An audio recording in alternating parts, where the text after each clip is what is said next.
June 1944. Southeast England. A German reconnaissance aircraft streaks across the English Channel at high altitude, its cameras clicking rapidly as it passes over the port of Dover. The pilot banks slightly, capturing images of the harbour below. What he photographs will confirm everything German intelligence already suspects. Hundreds of landing craft bob in the water, their distinctive flat-bottomed hulls unmistakable. Beyond the harbour, spread across the fields of Kent and Essex, formations of tanks sit in neat rows. Supply depots stretch toward the horizon. An invasion fleet is massing, and it is pointed directly at the Pas-de-Calais. The photographs reach German military intelligence within hours. Analysts examine them carefully, noting unit markings, counting vehicles, estimating troop strength. The evidence is overwhelming. The 1st United States Army Group, commanded by General George Patton, America's most feared battlefield commander, is preparing to launch the main Allied invasion of Europe from the shortest crossing point of the English Channel. Reports flow upward through the German command structure. Field marshals study the intelligence. Staff officers update their maps. The 15th Army, defending the Pas-de-Calais with some of Germany's finest divisions, receives orders to maintain maximum readiness. Reinforcements that might have been sent elsewhere remain in place. The trap is set, and the Allies are walking straight into it. Except nothing in those photographs is real. The landing craft are shells of steel frames, oil drums and canvas. The tanks are theatrical props, constructed from wood, sheet metal, and canvas stretched over frames. The supply depots are sets built by film studio craftsmen.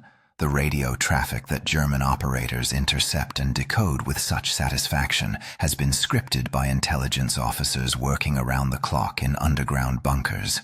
The fearsome army group threatening the Pas-de-Calais exists only on paper, in carefully forged documents, and in the imagination of German high command. What the Germans have discovered is not an invasion force. It is a performance, the most elaborate theatrical production in military history, staged across an entire region of England with an audience of one: Adolf Hitler. And for 7 weeks after D-Day, while Allied soldiers fight and die in Normandy, Hitler will refuse to send reinforcements because he remains absolutely convinced that Normandy is merely a diversion. The real invasion, he believes, is still coming. Patton's army group is still waiting. The decisive blow will fall at Calais. By the time Hitler finally accepts that he has been deceived, it will be far too late. The Allies will have established an unbreakable foothold in France. The liberation of Europe will have become unstoppable, and a phantom army that never fired a shot will have achieved what no real army could have accomplished through force alone. Because sometimes the most powerful weapon in war is not the army you have. It is the army your enemy believes you have. The strategic situation facing the Western Allies in late 1943 represented a problem unlike any in modern military history. 4 years into the war, Nazi Germany controlled virtually all of continental Europe, from the Norwegian fjords to the Greek islands, from the French Atlantic coast to the outskirts of Moscow. The swastika flew over conquered territory. Millions of people labored under occupation. The concentration camps processed their victims with industrial efficiency. Britain had survived. The Battle of Britain in 1940 had prevented German invasion. The North African campaign had been won. Italy had been invaded and was slowly being conquered. But these were peripheral operations. The decisive blow, the one that would break German power and liberate occupied Europe, required an invasion of France. At the Tehran Conference in November 1943, Winston Churchill and Franklin Roosevelt promised Joseph Stalin that the long-awaited Second Front would open in May 1944. The Soviets had borne the overwhelming burden of the ground war, suffering casualties numbered in the tens of millions. They demanded relief. The Western Allies could no longer delay. The strategic challenge facing Allied planners was brutally simple to state and nearly impossible to solve. Everyone knew an invasion of occupied Europe was coming. The Germans knew it. The Allies knew it. The question was not whether, but where and when. And the geography of the English Channel offered only two realistic options. The Pas-de-Calais presented the obvious choice. At its narrowest point, the channel stretched only 21 miles between Dover and Calais. The crossing would be short, the logistical challenges minimized, and the route into Germany most direct. For all these reasons, German High Command considered Calais the most likely invasion point. Field Marshal Erwin Rommel had accordingly made it the most heavily fortified section of the Atlantic Wall, the defensive system stretching from Norway to Spain. Hitler had ordered the construction of the Atlantic Wall in March 1942. He envisioned 15,000 strong points manned by 300,000 troops. The disastrous Allied raid on Dieppe in August of that year only accelerated the construction program. In practice, shortages of concrete, steel, and labor meant that many positions were never completed. But the Pas-de-Calais received priority. Massive concrete bunkers housed artillery capable of firing across the channel. Beaches were covered with obstacles designed to rip the bottoms from landing craft. Mines were laid in dense fields both on shore and underwater. Machine gun positions commanded every approach. Rommel, who had been assigned to inspect and strengthen the defenses in late 1943, poured his formidable energy into the task. He had seen what Allied air power could do to mobile forces in North Africa. He believed the invasion must be defeated on the beaches within the first 24 hours before the Allies could establish a secure foothold. His preparations at Calais reflected this conviction. Normandy offered an alternative. The crossing was longer, roughly 100 miles from the English ports. The beaches were more exposed. The distance to Germany was greater.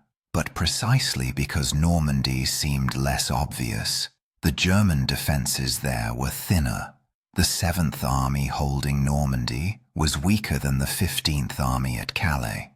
If the Allies could land in Normandy before the Germans recognized the threat, they might establish a foothold before reinforcements arrived. The mathematics were unforgiving. The German armies in France numbered over 50 divisions. The Allies could land perhaps 6 or 8 divisions on the first day.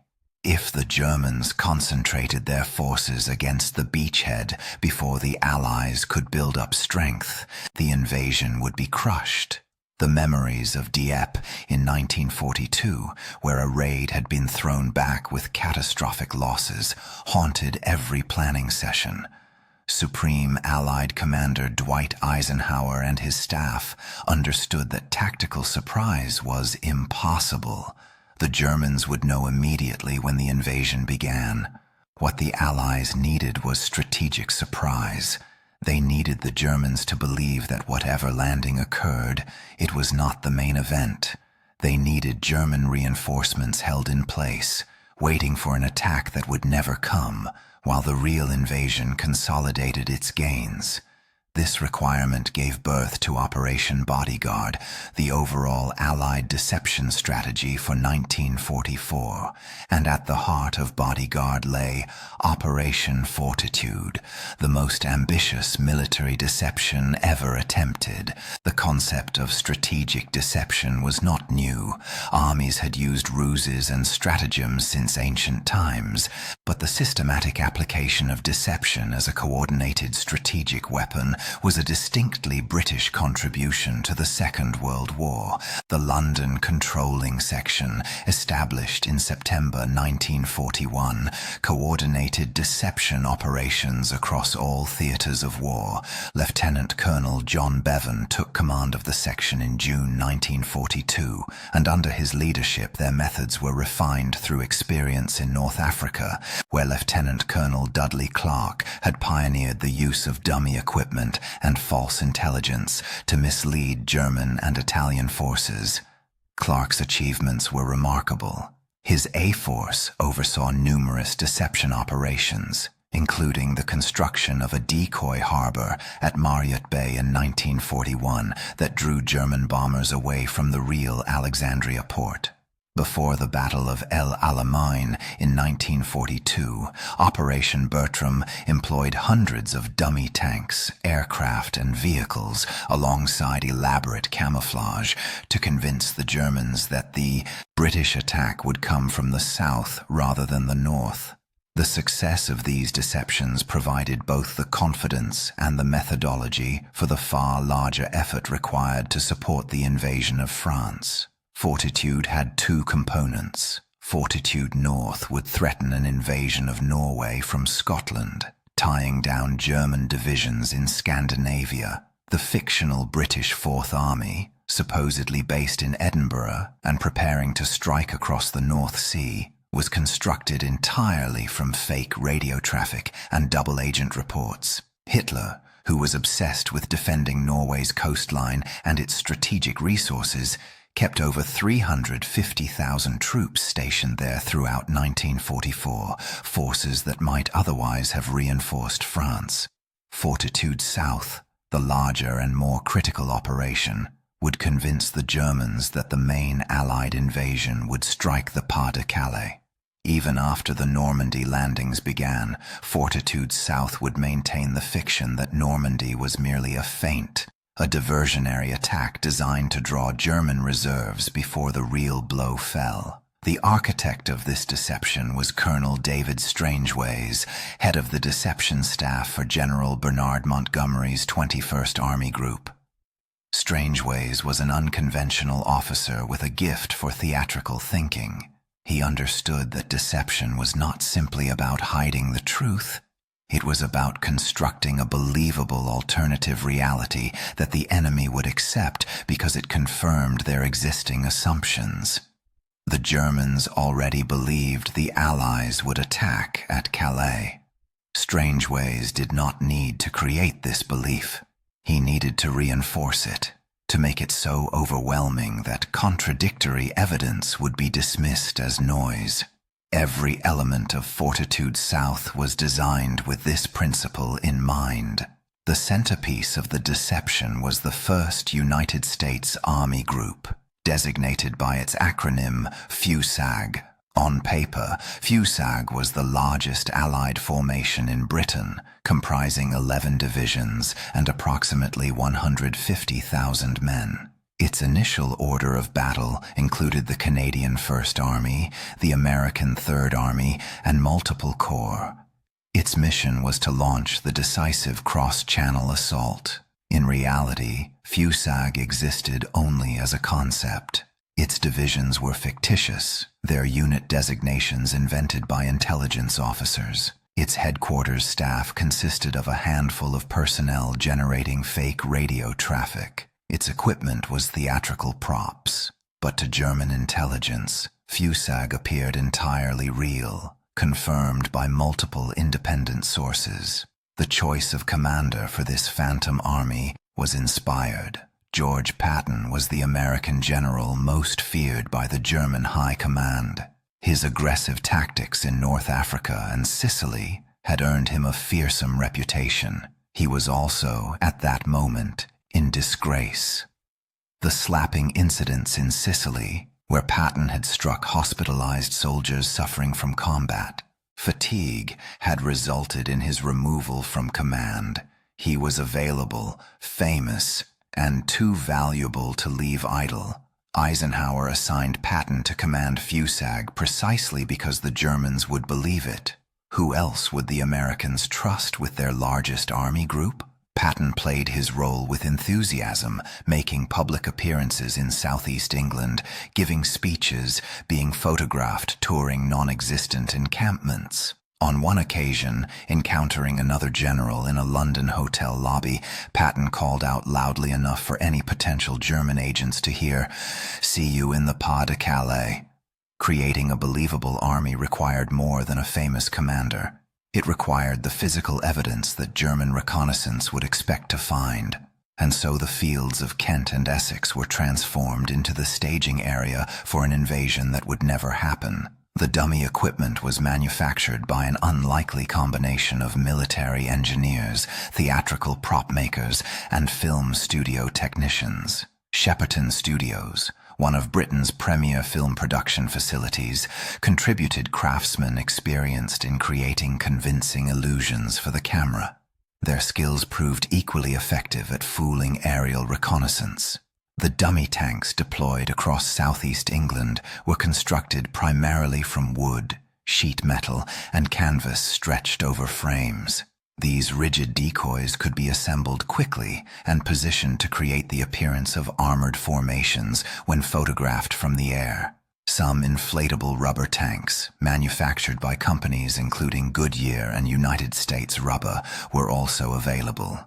These could be transported deflated, packed into bags roughly the size of a large duffel, and inflated by 2 soldiers with an air compressor in approximately 20 minutes.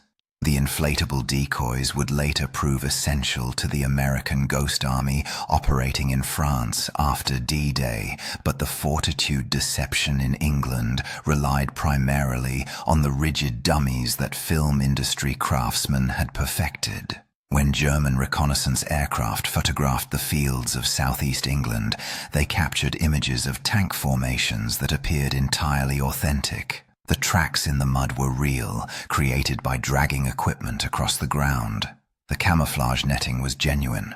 Only the vehicles beneath were theatrical props. In the harbours of Dover and Folkestone, 255 dummy landing craft floated at anchor.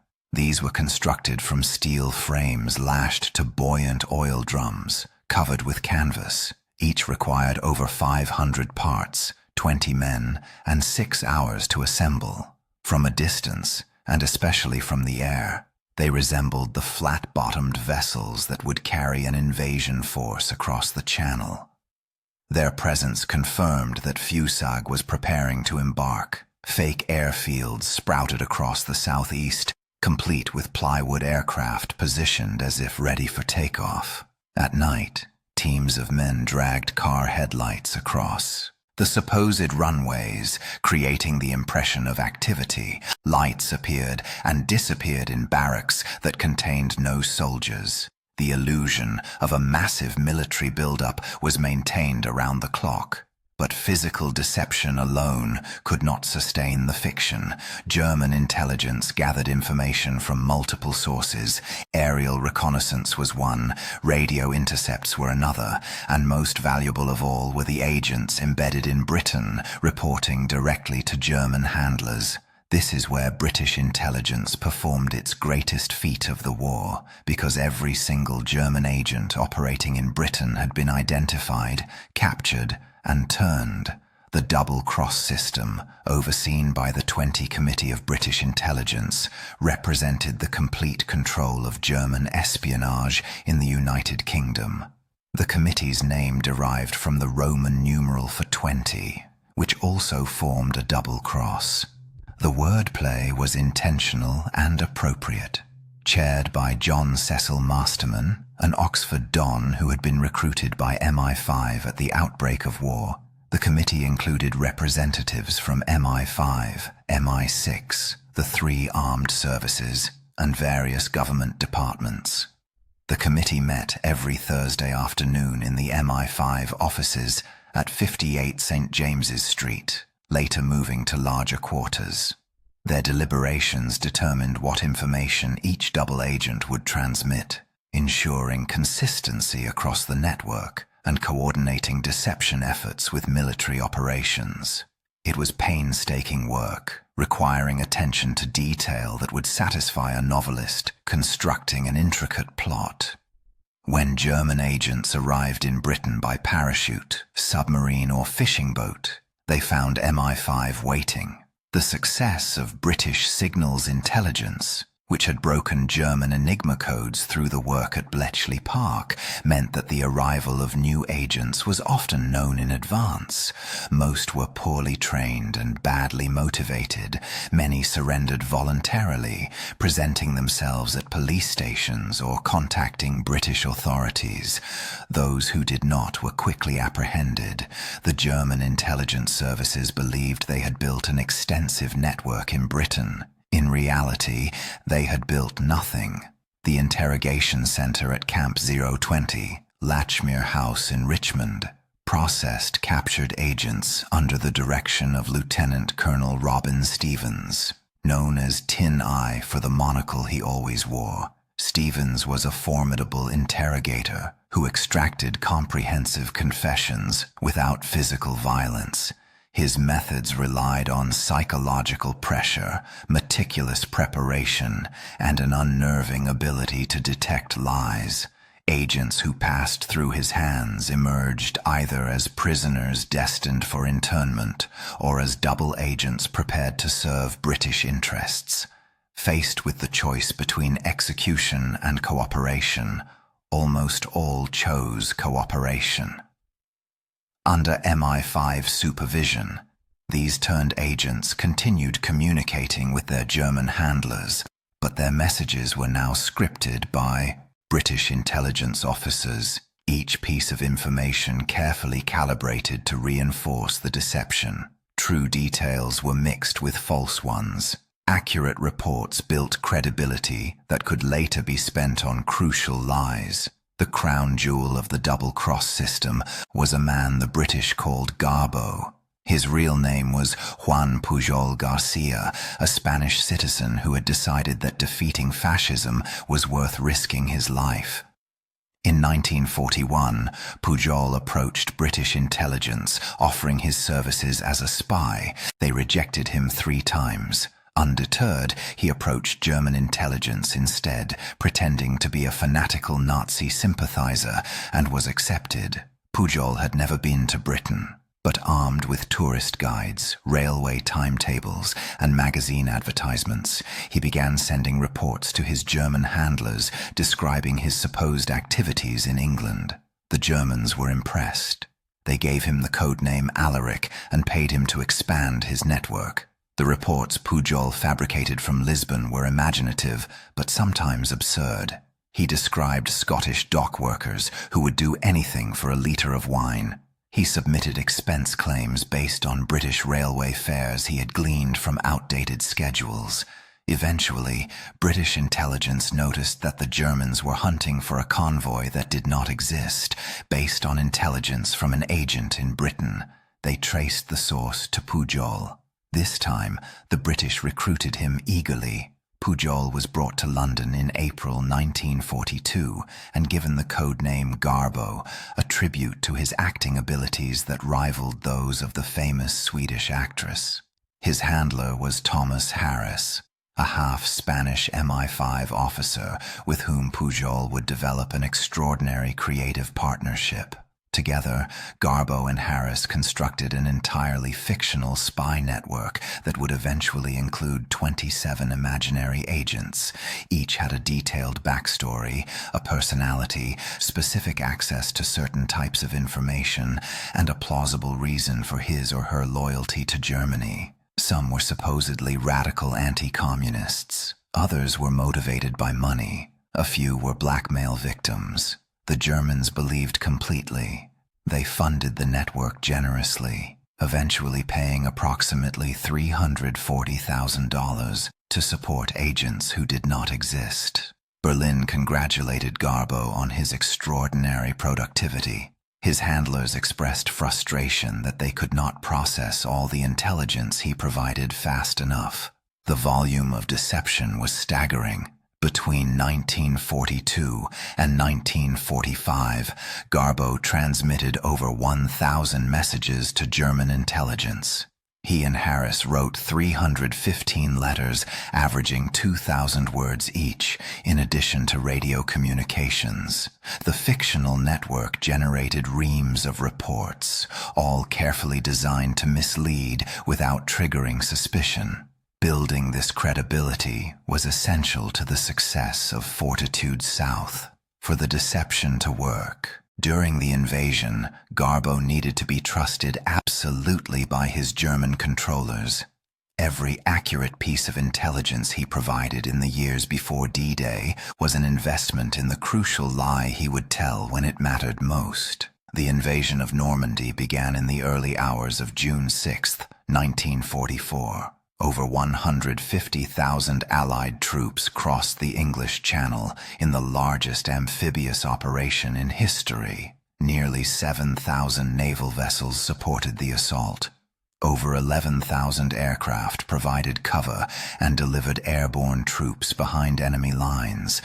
By the end of the day, the Allies had established 5 beachheads along the Normandy coast, though at terrible cost on the beach codenamed Omaha. German High Command greeted the news with a mixture of alarm and anticipation.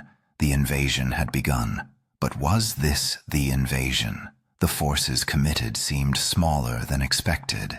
The obvious target, Calais, had not been attacked. FUSAG remained in southeast England. Patton had not moved. Hitler had been asleep when the first reports arrived. His staff, afraid to wake him, delayed informing him for several hours. Even after he was briefed, Hitler remained convinced that Normandy was a diversionary operation. The intelligence from trusted agents in Britain confirmed this assessment. The aerial photographs showed FUSAG still in position. The radio intercepts revealed no movement of the Phantom Army Group. The critical question was whether to release the armored reserves positioned near Paris. 4 panzer divisions, including elite formations like the 1st SS Panzer Division Leibstandarte Adolf Hitler, could potentially crush the beachhead if committed quickly enough. But moving them toward Normandy might be exactly what the Allies wanted. Once committed to the Norman front, these divisions could not easily be redeployed to meet the real invasion at Calais. Field Marshal Gerd von Rundstedt, commanding German forces in the west, wanted to release the reserves toward Normandy. But Hitler, who maintained personal control over the panzer divisions, hesitated. The evidence from multiple sources confirmed what the Germans already believed. This was not the main event. This was the diversion. 3 days after D-Day, Garbo delivered the message that would seal the fate of the German defense. Working through the night with Thomas Harris, he prepared a lengthy transmission that would reach not only his German handlers, but the highest levels of the Reich. At 3 o'clock in the morning on June 9th, Garbo began transmitting. He reported that after urgent consultations with his agent network across Britain, he had assembled a comprehensive picture of Allied strength. 75 divisions remained in England. The 1st United States Army Group had not participated in the Normandy landings. The units that had attacked, he explained, were drawn from a separate force entirely, General Montgomery's 21st Army Group. The analysis continued with devastating logic. The Normandy operation employed only a fraction of available Allied strength. Why would the Americans commit their most famous general, George Patton, to a diversionary operation? Why would they hold back their largest and most powerful formation if Normandy were the main attack? The conclusion, Garbo assured his handlers, was inescapable. Normandy was a red herring designed to draw German reserves away from the decisive sector. The main invasion would come at the Pas-de-Calais, probably in mid-July. The 1st United States Army Group, still commanded by Patton, was poised to deliver the knockout blow. The timing of this message was carefully calculated. British intelligence, reading German communications through ultra-decrypts, knew that debate was raging at the highest levels of German command about how to respond to the Normandy landings. Reserves were being considered for deployment. The decision hung in the balance. Garbo's report arrived at exactly the moment when it could have maximum impact. This message reached not only German intelligence, but Hitler himself. The Führer, already inclined to believe that the main attack would come at Calais, read Garbo's analysis and found it confirmed everything he had suspected. The Allied strategy was obvious. Draw German reserves to Normandy, then launch the decisive attack at the most direct crossing point. On the morning of June 10th, Field Marshal Wilhelm Keitel, commander of the German Armed Forces High Command, telephoned von Rundstedt. The order to move the 1st Panzer Division toward Normandy was cancelled. The division would remain at the Pas-de-Calais. Within hours, another armored division preparing to move was also halted. The Grossdeutschland Regiment, one of the finest units in the German army, stayed in its positions awaiting the phantom invasion. The 15th Army, with its hundreds of thousands of soldiers and hundreds of tanks, sat immobile guarding beaches that would never be invaded. Days passed, then weeks. The Allies continued building strength in Normandy, while elite German forces remained frozen in place, waiting for an attack that existed only in fabricated intelligence reports. The human cost of German hesitation mounted daily. In Normandy, Allied soldiers fought through hedgerow country, each field a potential death trap, each village a fortified position. The fighting was brutal and attritional, but it could have been far worse. The German divisions held at Calais included some of the finest formations in the Wehrmacht. Had they been committed during the first critical weeks, when the beachhead was still vulnerable, the outcome might have been very different. Meanwhile, the deception continued to evolve. When Patton finally appeared in Normandy in late July to command the newly activated Third Army, an explanation was ready. Garbo reported that Patton had been demoted from FUSAG command following a dispute with Eisenhower over the transfer of units to Montgomery. His replacement at FUSAG was Lieutenant General Leslie McNair. When McNair was killed by American bombs during the Normandy breakout on July 25th, he was replaced in the fictional command by General John DeWitt. The fiction was maintained almost until the end. Even after the breakout from Normandy, even after Patton's tanks were racing across France, German intelligence continued to believe that some threat to Calais remained. The 15th Army finally began moving toward Normandy only in late July, far too late to affect the outcome of the battle. When the Allies finally broke out of Normandy in late July, the 15th Army was still waiting at Calais. By the time Hitler finally accepted that the Pas-de-Calais invasion was never coming, more than 7 weeks had elapsed since D-Day. The opportunity to destroy the beachhead had long since vanished. The success of Operation Fortitude exceeded anything its planners had dared hope. Eisenhower's staff had estimated that if the deception could delay German reinforcements for 2 weeks, the invasion might succeed. 7 weeks was almost inconceivable. Garbo received the Iron Cross Second Class, a German military decoration typically reserved for soldiers who had shown bravery at the front. In recognition of his extraordinary services to the Reich, the award required Hitler's personal approval. It was announced via radio message on July 29, 1944, while Allied tanks were racing across France. 4 months later, on November 25, 1944, Garbo received the Member of the Order of the British Empire from King George VI. He thus became one of the very few individuals decorated by both sides in the Second World War. The recognition was richly deserved.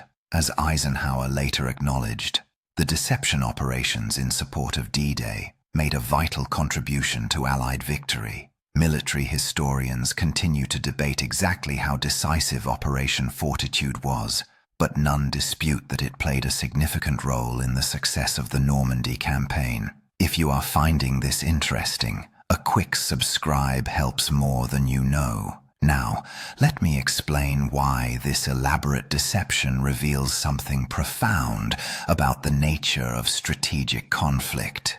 Yet the significance of Operation Fortitude extends far beyond its immediate tactical results. The Phantom Army that fooled Hitler demonstrates principles of strategic deception that remain relevant to conflict in any era. The first principle is that deception succeeds not by creating new beliefs, but by confirming existing ones. The Germans were already convinced that Calais was the logical invasion point. German military doctrine, German geography studies, German intelligence assessments all pointed to the same conclusion. Fortitude South did not change their minds. It gave them overwhelming evidence for what they already wanted to believe. The elaborate theatrical production in southeast England was designed less to deceive than to prevent the Germans from questioning their own assumptions. This exploitation of confirmation bias was central to every aspect of the operation. German photo interpreters saw what they expected to see in reconnaissance photographs. German radio analysts heard what they expected to hear in intercepted transmissions. German intelligence officers read what they expected to read in agent reports. At every level, the deception succeeded because it aligned perfectly with pre-existing German beliefs. The second principle is that controlling information channels is more valuable than controlling information itself. The double-cross system did not simply feed false intelligence to the Germans. It captured the entire German espionage apparatus in Britain and transformed it into an instrument of Allied strategy. Every message German intelligence received from agents in Britain had been approved by British intelligence. There was no independent verification possible. This total control was unprecedented and may never be replicated. The combination of signals intelligence from Bletchley Park, counter-espionage work by MI5, and the willingness of captured agents to cooperate created a situation where the Germans literally could not gather accurate intelligence about Britain. They were trapped inside a hall of mirrors, unable to distinguish reality from fiction. The third principle is that deception requires patience and investment. Garbo spent years building credibility with his German handlers before delivering the crucial lie after D-Day. Every accurate report he provided was payment toward a future objective. When he occasionally provided intelligence that was genuinely valuable, the 20 Committee accepted this as the price of maintaining his credibility for the decisive moment. The infrastructure of the deception required months of preparation before being deployed operationally. The fake equipment had to be manufactured and positioned. The radio networks had to be established and their patterns made familiar to German listeners. The turned agents had to build their reputations through consistent reporting. None of this could be improvised at the last moment. Strategic deception requires strategic patience. The fourth principle is that the enemy's imagination can be a more powerful weapon than any physical force. The Germans saw evidence of FUSAG everywhere they looked because they expected to find it. Their own preconceptions filled in the gaps that the limited deception resources could not cover. A relatively small number of dummy tanks and canvas landing craft convinced German analysts that hundreds of thousands of troops were massing for attack. The psychological dimension of the deception was at least as important as the physical dimension. German commanders spent the weeks after D-Day arguing not about whether FUSAG existed, but about when it would attack. Their debates assumed the reality of the Phantom Army and focused only on operational details. The deception had penetrated their thinking so completely that they could not step back and question its fundamental premises. The resources committed to Operation Fortitude were trivial compared to the forces involved in actual combat. A few thousand personnel, some rubber and canvas, radio equipment, and the extraordinary efforts of a handful of intelligence officers created an army that paralyzed German strategic thinking for nearly 2 months.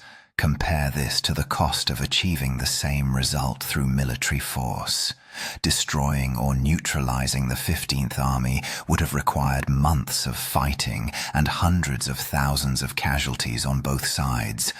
Keeping it immobile at Calais through deception required creative thinking and a willingness to exploit German vulnerabilities.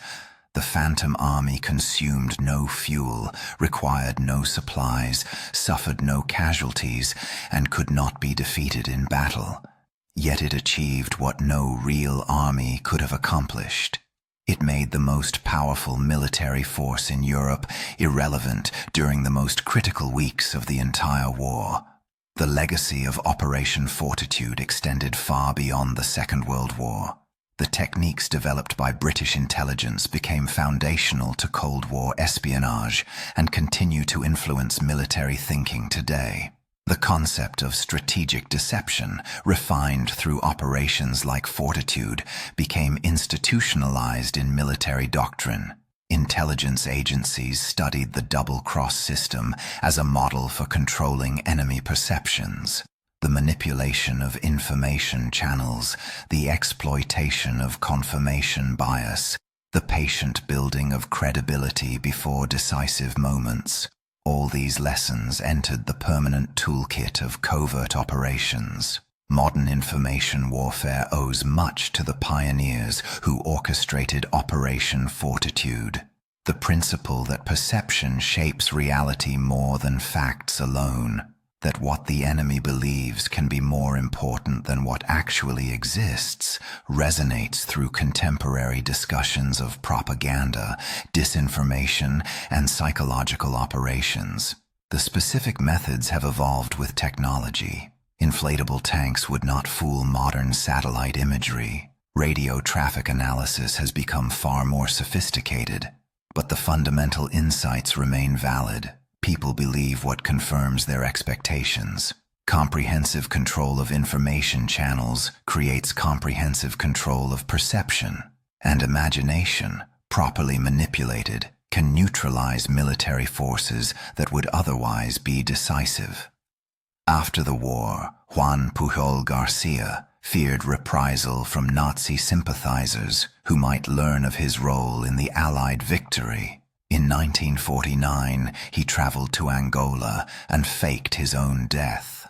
He moved to Venezuela, started a new life under a different name, and disappeared from history for nearly 4 decades. His role in the D-Day deception remained classified long after the war ended. The double-cross system was not publicly acknowledged until John Cecil Masterman, who had chaired the 20 Committee, published his account in 1972. Even then, many details remained secret. Pujol was rediscovered by a British historian in 1984. At the age of 72, he returned to London and was received at Buckingham Palace. He travelled to Normandy for the 40th anniversary of D-Day, where veterans who had stormed the beaches lined up to thank the man whose lies had saved their lives. He died in Caracas in 1988. His grave bears no mention of his wartime service. Documents related to Operation Fortitude remained classified for decades. The official classified history, written by Roger Hesketh in 1945, was not declassified and published until the year 2000, more than half a century after the events it described. When historians finally examined the complete record, they found assessments that confirmed what participants had always claimed. General Eisenhower himself wrote in his memoir that the German 15th Army remained immobile in the Pas-de-Calais, contained until the latter part of July by what was now known from high-level interrogation to be the threat of attack by Allied forces in the southeast of England. Those forces, of course, did not exist. The success of the deception was measured not in enemy casualties, but in enemy paralysis. German divisions that should have been fighting in Normandy stood guard over empty beaches. Panzer formations that might have crushed the beachhead waited for an invasion that never came. the most powerful army in Western Europe, was rendered strategically useless by an elaborate fiction. Today, Operation Fortitude stands as a monument to the power of strategic imagination. In the summer of 1944, Britain and its allies faced an enemy with formidable military capabilities and controlled most of Europe. The margins for error in the invasion were razor-thin. A wrong decision, a failed deception, an intelligence leak could have meant catastrophe. The response to this existential challenge was not merely to build more weapons or train more soldiers, though both were done.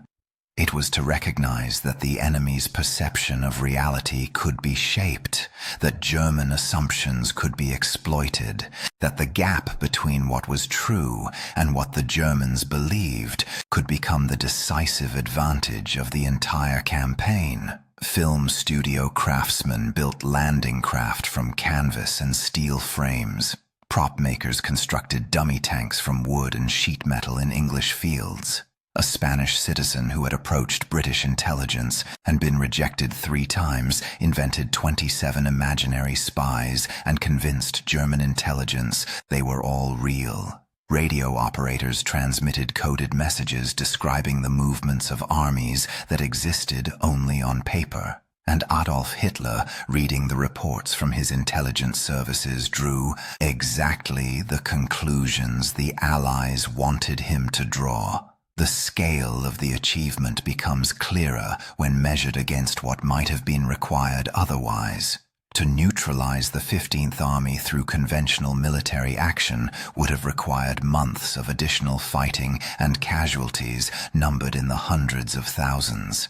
The deception accomplished the same strategic objective with a fraction of the resources and no casualties at all. Some historians have questioned how decisive Operation Fortitude truly was. Perhaps the Germans would have held reserves at Calais anyway, uncertain about Allied intentions. Perhaps Hitler's strategic rigidity would have delayed reinforcements regardless of intelligence assessments.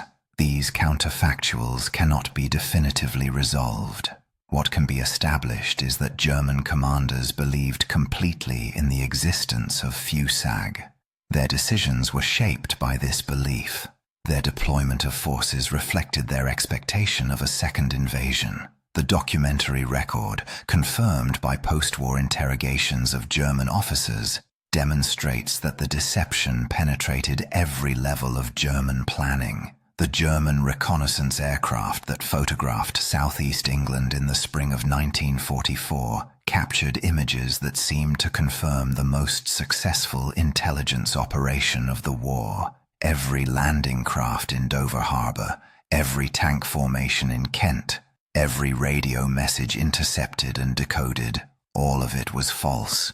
The 15th Army that sat at Calais through the critical weeks of June and July 1944 was not defeated in battle. It was defeated by a deception so complete, so carefully constructed, so perfectly aligned with German expectations that the truth became invisible. In the end, the most dangerous weapon pointed at the Pas-de-Calais was not the phantom 1st United States Army Group. It was not George Patton or the dummy tanks or the fake landing craft. It was the absolute certainty in the minds of German commanders that they understood Allied strategy, when in fact they understood nothing at all. Because in the shadow war that preceded and accompanied D-Day, sometimes the most powerful army is the one that exists only in your enemy's fears.